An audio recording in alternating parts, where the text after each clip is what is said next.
Oigan, estoy dando clase. Ajá. La respuesta inflamatoria que produce la bacteria es bastante rápida y bastante severa. Por tanto, vamos a ver, si hacemos un gram directamente de la muestra biológica, vamos a ver esta matriz proteinácea y vamos a ver las células que son parte de la respuesta celular. Vamos a ver polimorfonucleares y podemos ver uno que otro leucocito. Ajá. Y evidentemente pues toda esta matriz proteinácea que nos está indicando que hay una lisis de las células epiteliales. Y cuando decía, bueno, algunos autores dicen que son francos bacilos, aquí sí podemos ver bacilos, pero los vemos en pares, aquí los vemos separados, chiquititos, ajá. Algunos nos mencionan que son pleomórficas, y aquí los vemos pleomórficos, más cocobacilares. Aquí se ven también como bacilos. Una de las características que son predominantes es que en la mayoría de los grams que se hacen de las muestras biológicas, la única morfología prevaleciente es el Haemophilus, que viene siendo nuestro patógeno principal. Y esta fuerte respuesta proinflamatoria. Entonces, esto es algo que tenemos que tomar en consideración cuando podemos manipular esas muestras biológicas, porque son abundantes. ¿Ok? Como ya dijimos que era un patógeno fastidioso, tenemos que considerar los factores de crecimiento que seguramente ustedes ya conocen, que estos factores son proporcionados por la sangre, de ahí el nombre, de amor a la sangre, ¿verdad? Son vampíricas estas bacterias. Dependen del factor 5, ajá, y es tanto el factor 5 como el factor 10, bueno, que son parte del metabolismo de la bacteria, son indispensables, ajá, para la cadena respiratoria específicamente. El agar chocolate es todo un tema que debemos considerar. Si hay dos panoramas. Uno, podemos comprar a una casa manufacturera el agar gelosa chocolate y de pronto eso es lo mejor, ¿verdad? Pero hay lugares en donde el agar chocolate se prepara, ya sea un laboratorio, ya sea una institución educativa, ya sea una institución de investigación.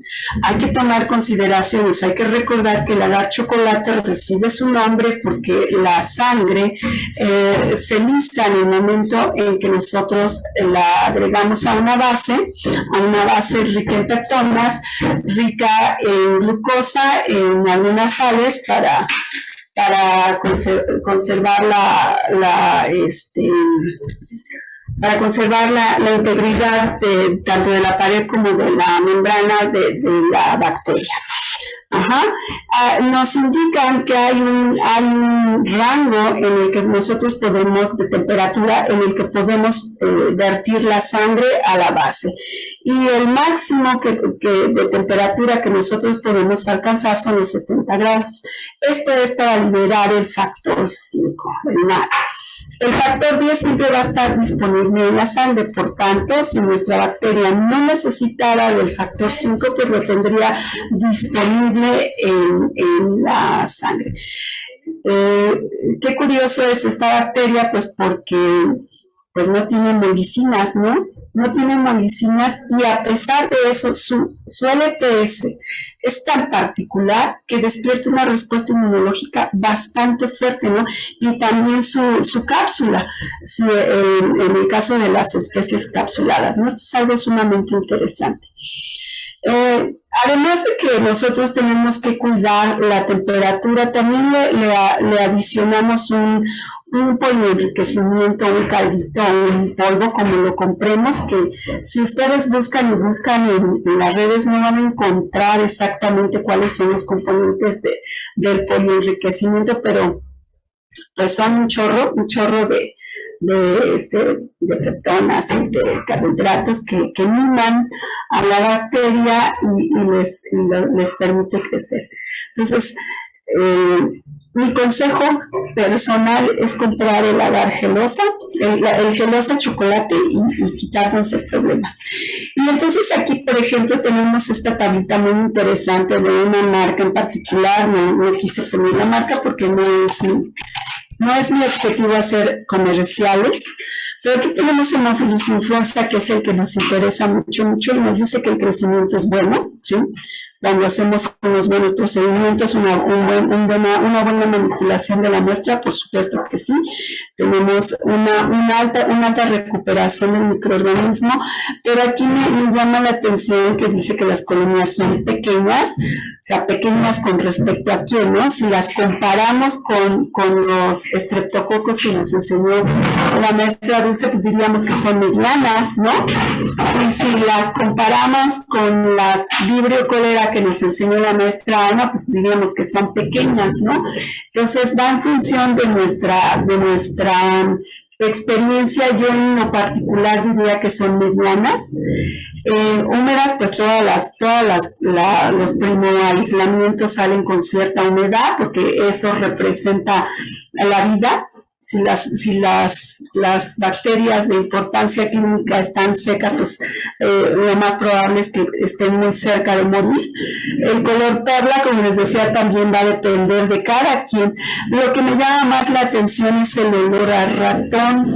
Yo trabajo con una cepa que se llama Valp-C, y tengo años trabajando con esa cepa. Jamás en la vida le he encontrado un olor más que el olor de la orina, y es bastante penetrante, es pungente, es un olor que se le llama así pungente, que realmente cuando yo huelo al ratón no pienso en Haemophilus. Entonces eso es algo que nos describe pues las experiencias de cada quien. Bien, ¿cuáles son las especies de importancia? Entonces, yo de manera arbitraria lo dividí en dos casos. Unas, las de salud pública, que son importantísimas, de reporte, y otras son aquellas que son esporádicos y que nos podríamos encontrar.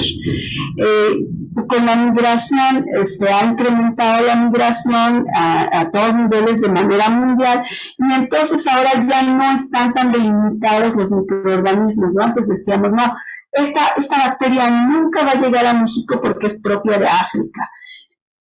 Y esta tampoco, porque es propia de Europa. Esta jamás la vamos a ver, pero con las migraciones que se están dando, ya no podemos decir tan a ciencia cierta que eso no nos vaya a suceder. Por tanto, tenemos que estar al tanto de qué especies con un poco más de frecuencia podríamos encontrar. Entonces tenemos a parainfluenza, a Haemophilus ducreyi, que es el causante del chancro blando, y Aegyptus, que es el causante de la conjuntivitis.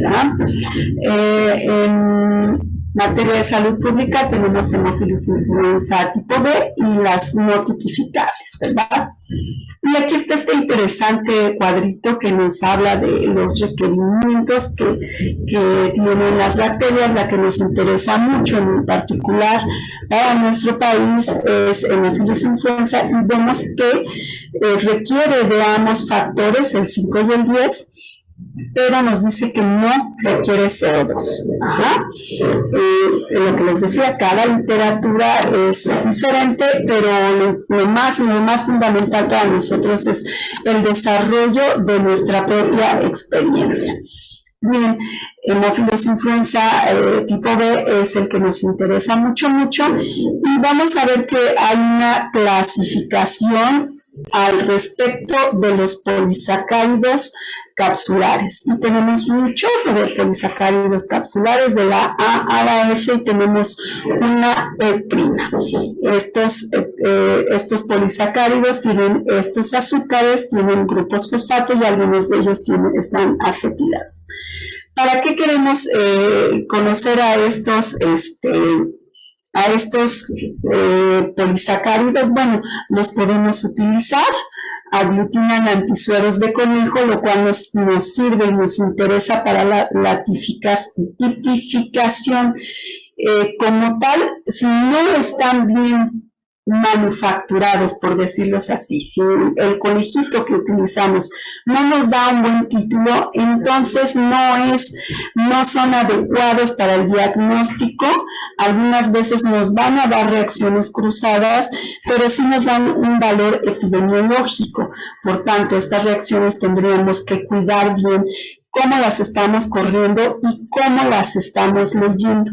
Tenemos el polirribosilo fosfato, el PRP, que además de que es antigénico, es altamente antigénico, también nos sirve para las cuestiones de producción de biológicos, es el principal factor de virulencia porque pues va a evitar la fagocitosis, y también como factor de virulencia tenemos los sitios antigénicos del lipopolisacárido, que son 2 proteínas, P1 y P2. Todo esto en conjunto nos da la idea de por qué esta bacteria nos da en nuestras tinciones de Gram, pues ese montón de células de la defensa, ¿no? de nuestra primera barrera de defensa. Vean entonces aquí en la serotipificación, que aquí en el número 6 tenemos a Haemophilus influenza tipo B, y vean aquí cómo está esta aglutinación de látex. Sí, tenemos perlas de látex, están fuertemente reactivas. Esto es lo que tenemos que ver. Este tipo de imágenes, para algunos que no tengan la experiencia, pues podrían decir que es positivo. Entonces también aquí necesitamos nosotros controles positivos y controles negativos para poder determinar si estamos en presencia de Haemophilus influenza tipo B. Esto es importante. Como les decía, la bacteria no tiene hemolicinas y es algo que tenemos que tomar en consideración porque hay otras especies de hemófilos comensales o hemófilos que pueden llegar a ser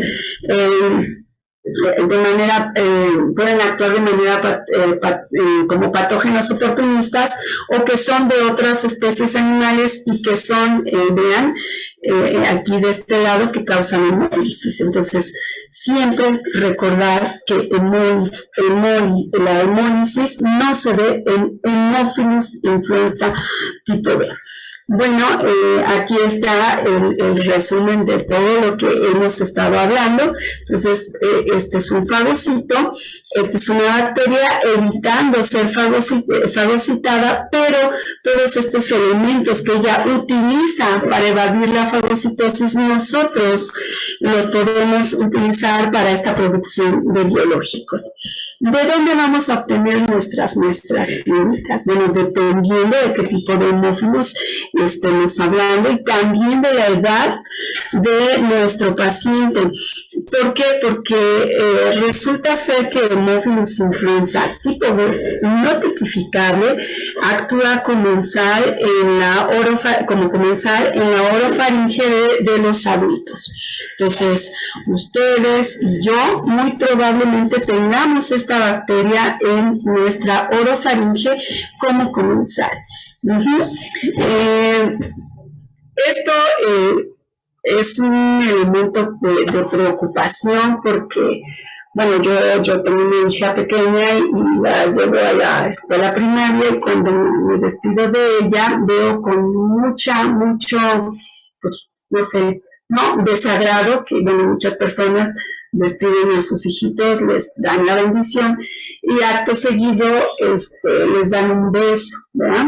Yo no tengo nada en contra de la bendición, pero tengo todo en contra del beso. Muchas personas de manera, pues, entre comillas, natural, besan a sus hijos en la boca.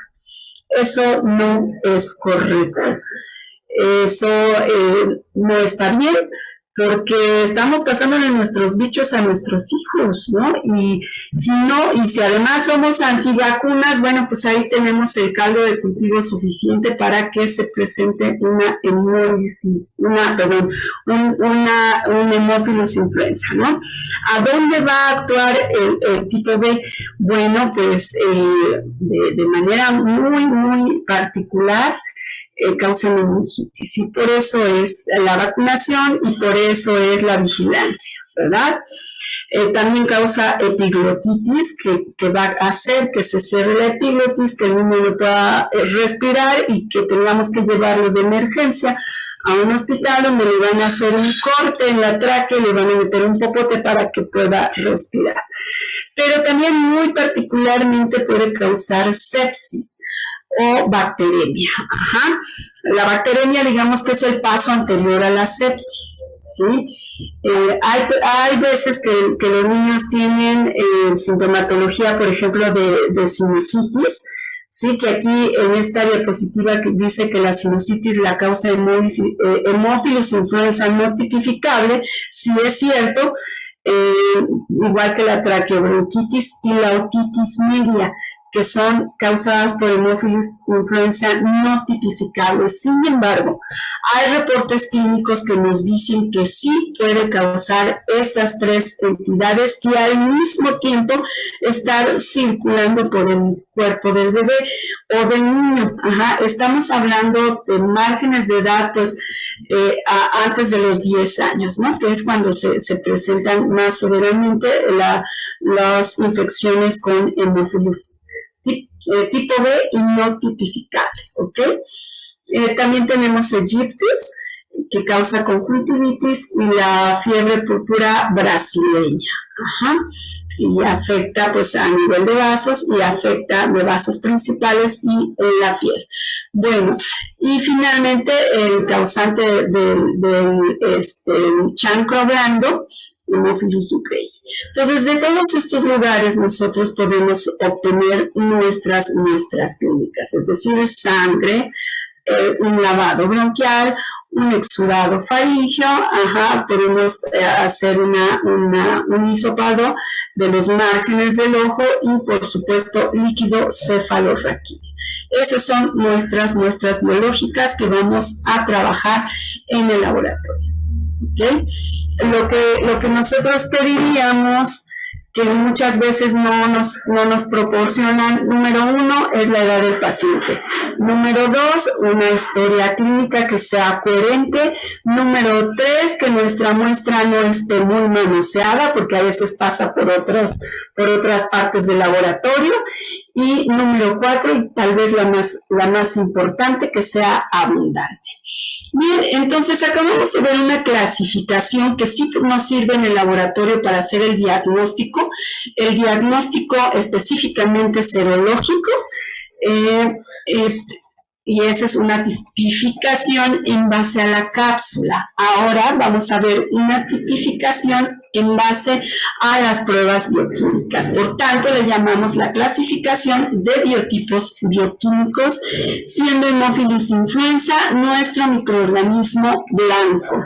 Entonces, tenemos que la mayoría de los Haemophilus influenza tipo B, ojo, hablamos de la cápsula, caen en los biotipos 1 y 2, aquí está, tipo B, y caen en los biotipos 1 y 2, en donde nos dan positivo para la prueba de indol, nos da positivo para la prueba de ureasa, y el tipo 1 nos va a dar positivo para la descarboxilación de la ornitina, mientras que el tipo 2 nos da negativo a esta prueba. Nos hablan de hemófilos para influenza como el microorganismo con el que tenemos que compararlo, y vemos que el biotipo 1 es negativo a indol y positivo a ureasa y a la descarboxilación de la ornitina. Entonces, hay que tomar en cuenta que nuestra bacteria de interés clínico y epidemiológico, pues esta bacteria ve siempre el vaso medio lleno cuando se trata del biotipo 1, pues porque nos da positivo todo. Nos da positivo a la aglutinación de látex, nos da positivo al indol, a la ureasa y a la ornitina. Y eso pues nos hace, pues como diagnostas, pues nos hace feliz, pues porque nos lleva de la mano rápidamente. Aquí están nuestras pruebas bioquímicas. Nosotros usamos el medio de zinc para ver la producción de indol, pues es un medio rico. Vamos a ver la diseminación por acción de la triptofanasa sobre el triptofano que se encuentra en este medio, ¿no? Y entonces aquí tenemos nuestras reacciones. Esta es la que buscamos, nuestra reacción positiva. Y pues veríamos que es motilidad negativa, ¿verdad? Aquí no se ve, en este tubo no alcanzamos a ver que es motilidad negativa, pero bueno, este es el que encontré. Otro aspecto importante que tenemos que tomar en consideración pues es lo fastidioso que es el microorganismo y que la prueba de urea no la vamos a hacer en la prueba de urea de Stuart, porque en primer lugar nuestro microorganismo es fastidioso y en segundo lugar no se mueve. Entonces tendríamos que enriquecer mucho la urea de Stuart para poder utilizarla, ¿sí? Utilizarla como nuestra prueba para hemófilos. Esta prueba entonces no la usamos y vamos a usar esta, ¿sí? Que para nuestro microorganismo que es inmóvil, pues nos sirve bastante porque tiene una superficie bastante grande en donde podemos depositar a la bacteria y ver la reacción positiva pues con la acumulación de estos amoníacos y evidentemente pues la ulterior alcalinización del medio, ¿verdad? Entonces está bien bonita esa prueba y así efectivamente se ve en el laboratorio. Luego nuestro cuadrito de biotipos nos decía que tenemos la prueba de MIO. Aquí yo lo puse en rojito porque en esta prueba de MIO podemos ver la motilidad, podemos ver el indol y podemos ver la ornitina. Estamos viendo de manera directa las descarboxilasas en donde vamos a tener un producto final, pues que es una putrescina, una diamina y por tanto tenemos la alcalinización del medio. Ahora, esta imagen, no sé si a ustedes les parezca una imagen genuina. ¿Qué opinan al respecto de esta prueba? ¿Podemos leer indol en el tubo de MIO? Es una pregunta para ustedes y ya en el repaso de todas mis químicas. Entonces, esa foto ustedes me la dan por buena o le ven algún pero. Personitas. A ver, yo aquí tengo una. A ver, ¿quién va a opinar? ¿Quién dijo yo?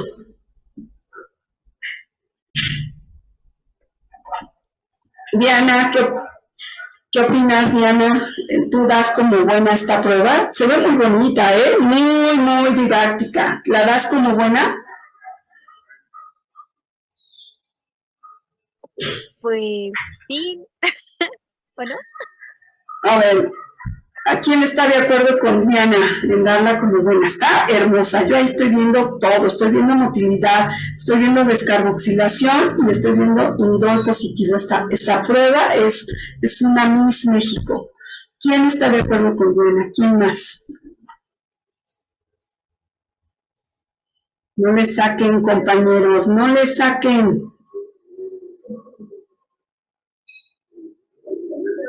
¿Quién más? Están ustedes con una enorme flojera. A ver, ¿qué opina María Fernanda Aguilar? Y la maestra Alma fue bien enfática cuando dio la explicación de esta prueba, para que vean. ¿Qué opinas, Fernanda?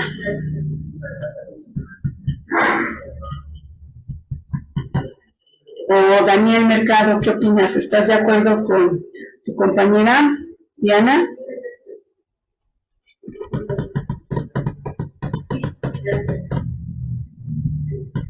Fátima, ¿qué opinas?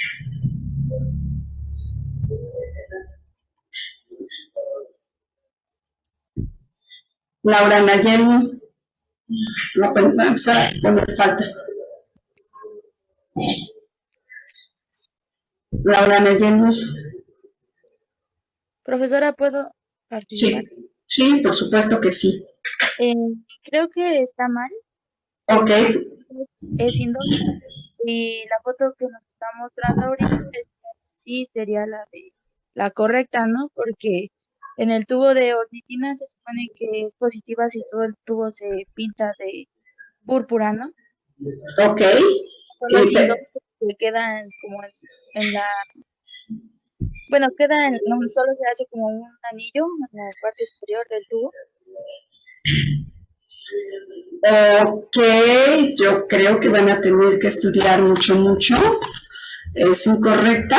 Dijiste que era incorrecta, ¿verdad? Es incorrecta y esta es la correcta. ¿Qué le vemos ahí? Pero no sería alcanzada la incorrecta, la que había dicho. ¿Cómo? O sea, era esta. Pues estoy pensando que era la anterior, la anterior donde está indol positivo e indol negativo. ¿Te refieres a la de sim? Ajá, pensé que de esa decía. No, estoy hablando de esta, de mío. Ajá, esta es la prueba de mío y entonces esta está incorrecta. Y aquí está la correcta. ¿Qué tiene ese tubo? Que además estaba en la presentación que la maestra Dulce les cargó en su clase, chicos. Qué descorteses son con la maestra Dulce, que se toma la molestia de subirles un montón de material para que ustedes lo chequen. ¿Qué está pasando ahí? Eso precisamente yo lo tomé de esa presentación. ¿Qué es lo que, el positivo que tiene? ¿Está fermentando glucosa? Ok, fermentó la glucosa, sí es cierto, fermentó la glucosa, ¿para qué? ¿Para qué fermentó la glucosa? ¿Qué tiene el medio? Tiene dos elementos, uno de ellos se fermenta rápidamente. Y también me está confirmando lo que yo puse al principio, que mi bacteria es anaerobia facultativa, ¿verdad? ¿Por qué? Porque está confirmándome que mi bacteria es anaerobia facultativa. Fernando Betanzos, ¿por qué?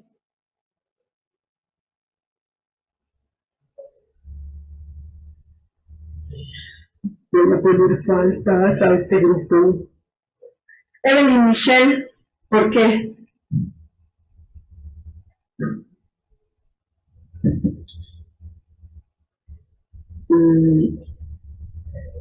Andrea Carolina, ¿por qué?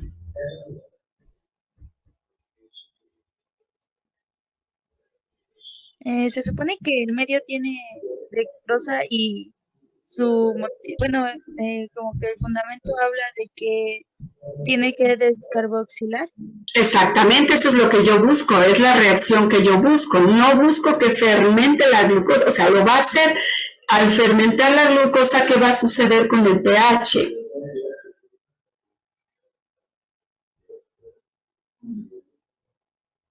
Una fermentación me lleva como consecuencia un pH ácido o alcalino.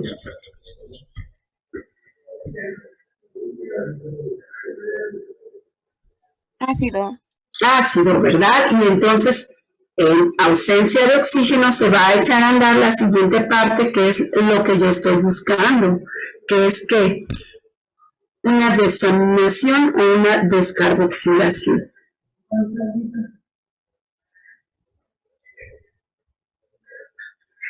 La descarboxilación. ¿De quién? ¿De los aminoácidos? ¿De qué aminoácido? ¿Qué aminoácido estoy viendo?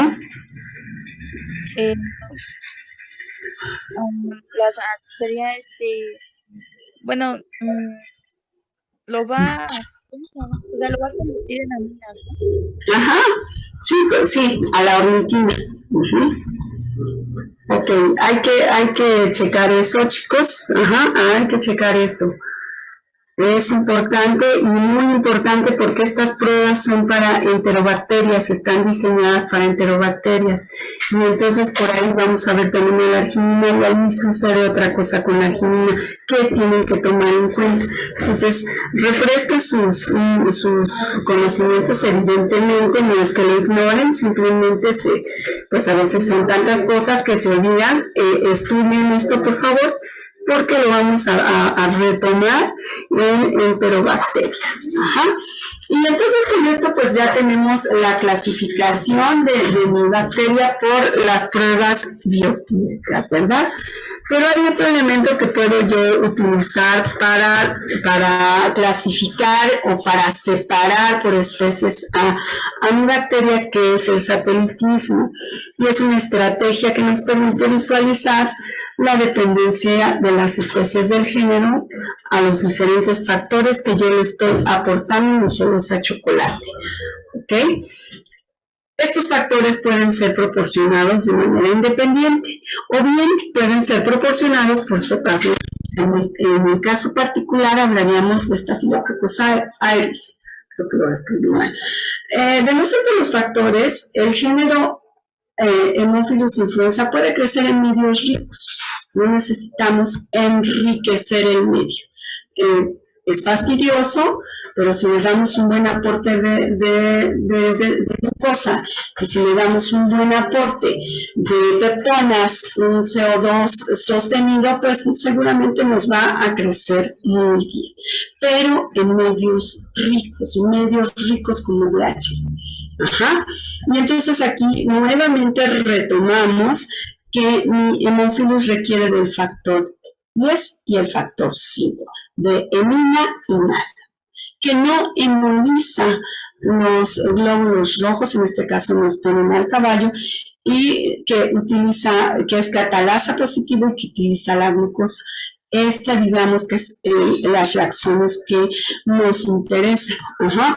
Y vamos a ver que en este cuadrito, tan solo en este cuadrito, pues me está indicando que esta y Haemophilus hemolyticus son las únicas bacterias que requieren de ambos factores. Sin embargo, hemolíticos sí pueden lisar a los glóbulos rojos, en el caso de los caballos, que son unos globulotes rojotes, la sangre del caballo es roja, brillante, mucha celularidad, ¿ok? Entonces, tomo como comparativo este cuadro. Y aquí está, vamos a ver que tengo aquí ambos factores, aquí solamente tengo el 5 y aquí tengo el 10.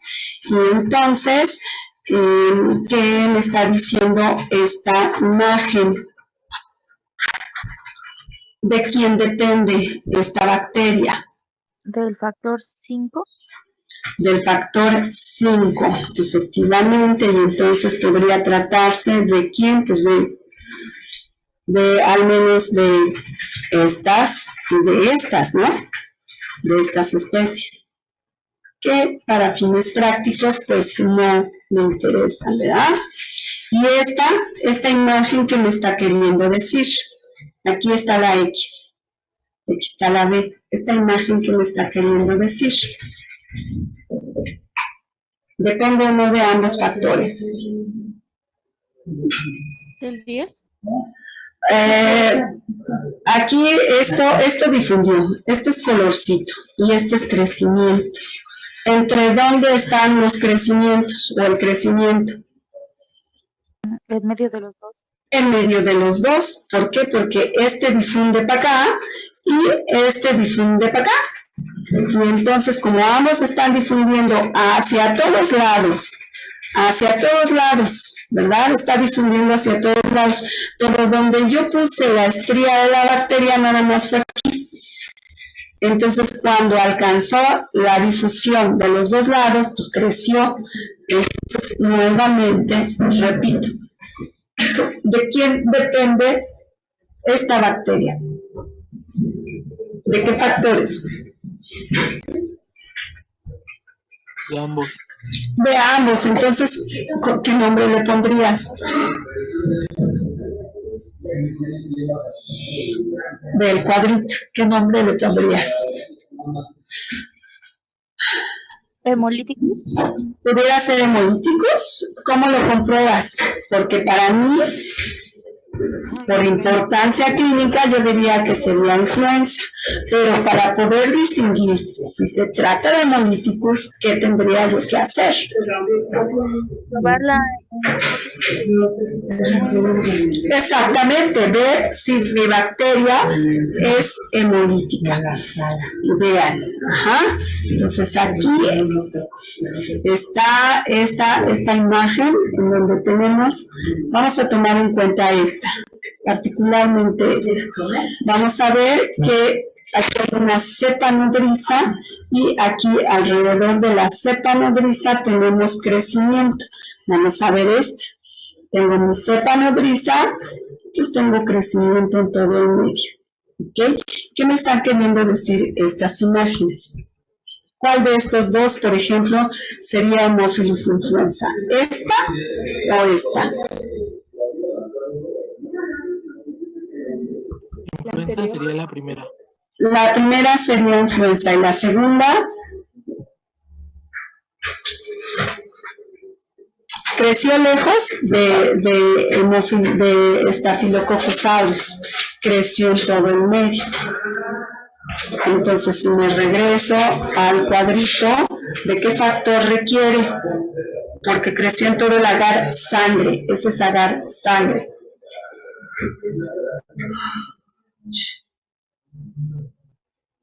¿De qué especies pudiera tratarse? ¿Podría ser Duprey? Exactamente, podría ser Duprey, efectivamente, ¿verdad? Y aquí este BHI que me está diciendo es un medio rico, ¿eh? Es un medio rico a diferencia de este que creció ahí alrededor de aquí, de la cepa nodriza, pero esta me interesa mucho. ¿Qué pasó aquí? No va a crecer en el medio.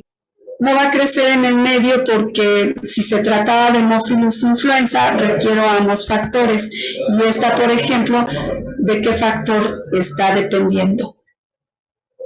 A pesar de que es un soya tripticaseína, ¿de qué factor está dependiendo?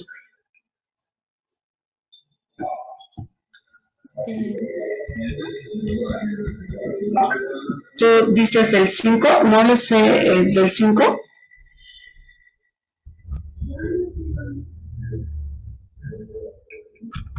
¿Segura que del 5? ¿Quién está de acuerdo con que Staphylococcus aureus nos proporciona el factor 5? ¿Verdad? ¿Sí o sí? ¿O sí o no?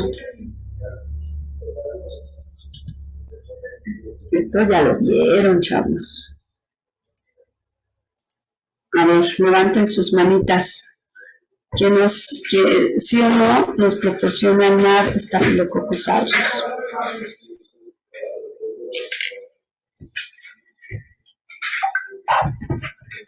No, bueno, entonces vamos en lo que seguimos reflexionando. Bueno, vamos a continuar. Hola, buenas tardes.